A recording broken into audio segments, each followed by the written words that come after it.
واخيرا دعم اسطوري لمجموعه الديستني هيرو. طبعا الفتره دي ناس كتير فرحانه لان عايز اقول لك ان مجموعه الهيرو او مجموعات الهيرو بشكل عام محبوبه عند كتير من لاعبين يوغي، ده غير ان كونامي اصلا بتحب مجموعه الهيرو. يعني زي ما قلت لكم لو تفتكروا ان كونامي متجوزه اتنين، مجموعات الهيرو ومجموعه البلو ايز. السلام عليكم يا شباب، مقطع النهارده زي ما قلت لكم عن مجموعه الديستني هيرو. طبعا اول سؤال هتساله، هل المجموعه بعد الدعم بقت قويه ولا لا؟ هي المجموعه قويه جدا كمان، ولكن هتفضل في مشكله، وعلى فكره المشكله دي بتقابل اغلب المجموعات وهي لافا جولوم وكايجو. ده غير ان في حاجه كمان، المجموعه ما عندهاش نيجيت او نيجيتات لاوراق السبيل او التراب، فدي برضو مشكله تانية عند المجموعه. بس في نفس الوقت هي عندها حمايه قويه جدا من التارجت. طيب هل بقى المجموعه هنشوفها ضمن مجموعات التير ولا لا؟ مش عارف، بس هو لو صعدت تير اخرها تير 3 ده لو صعدت. بس عايز اقول لك حاجه، لو كايجو ولافا جولوم اتضربوا فساعتها هقول لك ان المجموعه دي في الغالب هنشوفها ضمن مجموعات التير. واعتقد لو كان في شك بقى او حد كان شاكك ان لافا جولوم وكايجو ممكن يتضربوا ولا لا، فخليني اقول لك ان ممكن بقى حرفيا كونامي تضربهم مخصوص عشان مجموعه الهيرو. طيب عموما عشان ما اطولش عليك كتير في المقدمه، خليني اول حاجه اوريك المجموعه،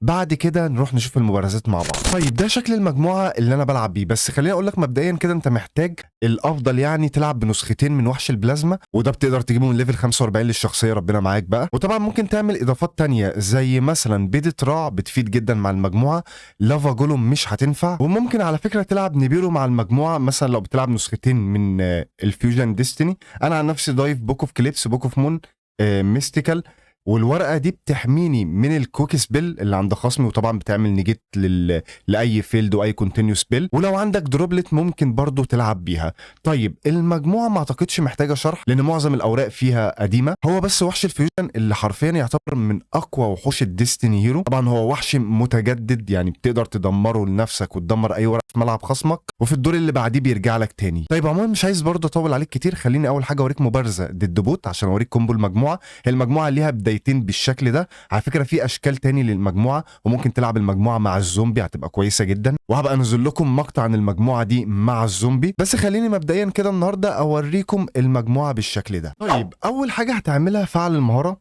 هتكشف اي وحش ديستني هيرو من ايدك. اوكي انت محتاج تضيف الوحش ده، بس هو طبعا في ايدي فمش هضيفه. ومحتاج تضيف الفيوجن ديستني، برضه انا في ايدي الوحش ده فمش هضيفه. حتى لو ده مش في ايدك، مثلا يعني لو السيرش اجبرك تسرش على ده ورقه الديستني فيوجن مع ورقه او وحش فارس، فعادي مش مشكله، هتبدا برضو كومبو قوي جدا. هو الفرق ما بين الفول كومبو والكومبو التاني ان بيبقى عندك وحش لينك 3. طب هتقولي بيفيد بايه؟ هقول لك انا بالنسبه لي هي مش فارقه كتير، يعني بما ان الهاند كويس فممكن هنا بقى اضيف اي حاجه مش هتفرق. يعني مثلا اضيف الوحش ده. اوكي بعد كده هبدا الكومبو بقى القديم قوي بتاع الديستني هيرو، معروف قوي الكومبو ده بتاع الهيرو عموما. انت محتاج وحش ليفل 6 ده في المقبره، وهوريك وحش تاني برضو محتاجه يكون في المقبره. اوكي تقدر بقى هنا هتبعت الوحش ده لو عايز تبدا باربع وحوش في الملعب، يعني مع اني شايف هي بس هقول لك انا عن نفسي بستفيد منها في ايه لما يكون عندي اربع وحوش في الملعب. اوكي او لما يكون عندي يعني وحش لينك 3، مش اي اربع وحوش وخلاص. طيب هجيب لينك 2. طبعا الوحش ده لما بتجيبه بيخليك تجيب وحش ديستني هيرو من المقبره للملعب، فتاكد ان يكون عندك وحش ديستني هيرو في المقبره. هتجيب ايه مش هتفرق، ممكن انا اجيب ده، هو كده ده اقدر استدعيه بقدرته وافعل القدره الثانيه اللي هفعلها دلوقتي، اللي هي اجيب الوحش من البانش للملعب او للمجموعه بحيث اقدر استدعيه تاني يعني. بعد كده بضحي بيه واضيف استراتوس، استدعيه واعمل سيرش. على فكره مش محتاج اعمل سيرش، هو اي سيرش اعمله يعني هيفيدني ان انا اعمل فيوجن. فممكن اجيب هنا الوحش ده حمايه ليا من المقبره. اوكي هنا بقى يعني برضو مش هتفرق استدعي اي حاجه، لانك محتاج 3 وحوش في الملعب عشان تستدعي البلازما. طبعا لازم تضحي ب3 وحوش. اوكي جبنا البلازما، اضحي ب3 وحوش. طبعا سيب اللينك لانك هنا هجيب لينك 3. اوكي اجيب ده من المقبره بقى للملعب بقدرته. بعد كده هجيب لينك 3، يعني خلي لينك 3 مرتبط بالوحش ده البلازما عشان يزودوا نقاط هجوم، وسيب الخانه اللي في النص دي هات فيها الوحش الكويك افكت اللي هو الوحش ده. هنا هستخدم الوحشين اللي في ايدي كده، انا زودت هجومه لانه مرتبط بوحش اللينك، هقدر افعل قدرته. بس انت اصلا يعني عايز اقول لك لو ما عملتش الحركه دي فانت تقدر تزود هجومه بالوحش ده. انا بقى بستفيد منها في ايه؟ خلاص مش بفعل قدره الوحش ده، بسيبه في المقبره، بحيث في دور خصمي او في الدور الجاي، يعني مش في دور خصمي، لما افعل قدره وحشي في دور خصمي، لما انا استلم الدور اقدر ازود هجومه تاني، بعد كده افعل قدرته تاني. خد بالك انت لو فعلت القدرتين اللي بيزودوا هجوم، يعني انت دلوقتي مزود هجومه ورحت مفعل قدره الوحش ده، خليني اوريك، ورحت مفعل مثلا قدره الوحش ده، فيعني ده غلط انك تعمل الحركه دي. انت خليت نقاط هجومه عالي، بس هي اللعبه ما بتعتمدش نقاط هجوم عالي دلوقتي. بص بقى هنا لما هتفعل قدرته هيحصل ايه. هو المفروض افعل قدره الوحش ده لان كده كده هيتدمر، بس انا عايز اوريك ان لما عملت كده نقط حياته او نقط هجومه رجعت زي ما كانت، فانا ما استفدتش حاجه. فالمفروض الوحش ده تسيبه، طالما جبت وحش اللينك سيب الوحش ده في المقبره عندك. طيب المبارزه الاولى بلعب ضد مجموعه الجالاكسي، صعب عليا جدا. يعني طبعا الجالاكسي ما بتلعبش لافا جلوم او كايجو او بيض الطراع او الحاجات الرخمه دي. زي ما قلت لك الهيرو تقدر تلعب معاها بيض الطراع وتقدر تلعب معاها نيبيرو، بس نيبيرو يعني انت لو بتلعب بثلاث نسخ من الديستني فيوجن اللي هي ملهاش لازمه تلعب منها بثلاث نسخ، انا شايف نسختين كفايه، وممكن على فكره نسخه واحده. اوكي، نفس الكومبو تقريبا ده. المبارزه دي بدات الفول كومبو.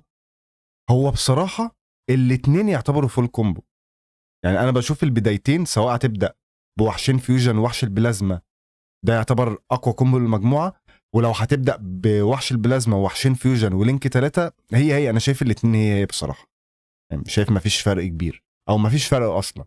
كل الفرق بالنسبه لي زي ما قلت لك، مش بتفعل قدره وحش اللي في المقبره اللي بتزود نقاط هجوم الوحش ده، بتستفيد منها في الدور الجاي.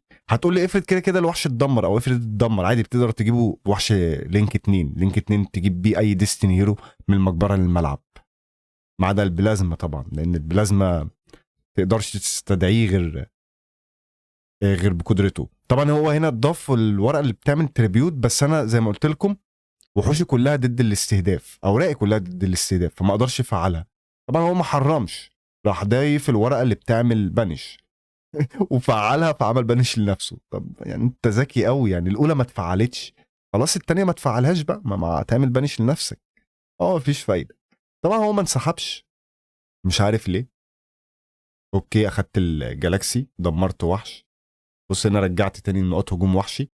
اوكي، بعد كده هاجمت وسبت الوحش ده بقى عنده كوك افكت تانية، ان كده كده المبارزه منتهيه يعني. طيب المبارزه دي بلعب ضد الريد ايز او الدراجون، هو بدأ الاول، خليني اجري الكومبو.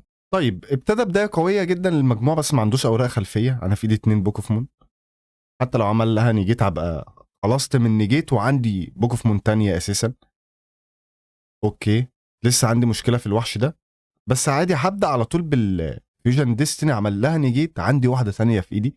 على فكره لو كنت عندي واحده بس كنت سرشت على الثانيه، لاني كنت كده كده هعمل الحركه دي، عايز اتخلص بصراحه من الهيراتيك. بعد كده خلاص المبارزه ايزي جدا يعني. حتى الوحش ده هسيبه عشان استخدمه اني انهي المبارزه. جاب وحش في الدفاع، كان مقوي قلبه قوي الوحش اللي جابه في الدفاع، هو ما كانش عايز ينسحب. اوكي عادي. لينك 2 كان في مليون حاجه اعملها، بس انا يعني فضلت او مش فضلت، كنت حابب اجرب بصراحه الوحش اللي صرفت عليه اس ار دريم تيكت، بدل ما كنت يعني اقول ان انا صرفت عليه دريم تيكت اس ار على الفاضي، وانا مش محتاجها بصراحه، بس قلت اللي هو ايه احلل الدريم تيكت اللي انا صرفتها. اوكي، جبت البلازما. هنا بقى هستخدم وحشي، خليت وحشه صفر واخدت هجومه، وبعد كده اخدت الوحش اللي في وضعيه الدفاع اللي كان مقوي قلبه قوي وهاجمته ونهايه المبارزه. طيب المبارزه دي بلو ايز برضو، خليني اجري الكومبو شويه. طيب اخيرا نخلص الكومبو. على فكره مجموعتي قويه جدا لما تبدا تاني. انا بشوفها اول، يعني بشوفها تاني اقوى ليه؟ لان اول مشكلتها مشكله كبيره قوي في لافا جولوم وكايجو، لكن تاني يعني بص ملعب خصمي هنا بوكو في كليبسا، طبعا استخدمتها خصيصا او مخصوص عشان يستخدم هو الكاونتر تراب بتاعه. اوكي، نجيت للوحش عادي جدا، خلصت يعني تخلصت من كل حاجه، هو خلص كل اوراقه كل نيجيتاته كل حاجه. اوكي، عايز بقدر برضه اتخلص من الوحش ده، هقول لك ليه. عشان عندي قدرات من المقبره مش هقدر افعلها. على فكره البلو ايز قويه قدام مجموعتي، بس لو هندك كويس زي ما قلت لك العب بذكاء. خلاص تخلصت من كل حاجه ممكن تضايقني. الوحش ده لو فعلت قدرته مش هتخش الباتل فيس، خد بالك. اوكي، هضحي بيه واجيب استراتوس. هقول لك جبته ليه. جبت وحش تالت، بعد كده هجيب البلازما.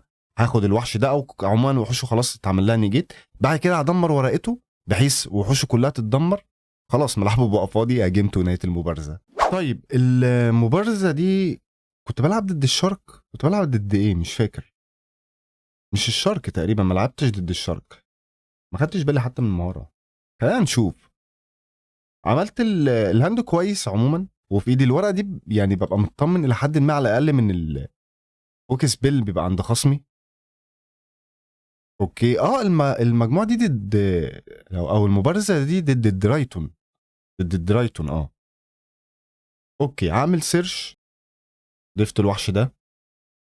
هعمل سامن. بعد كده لينك 3.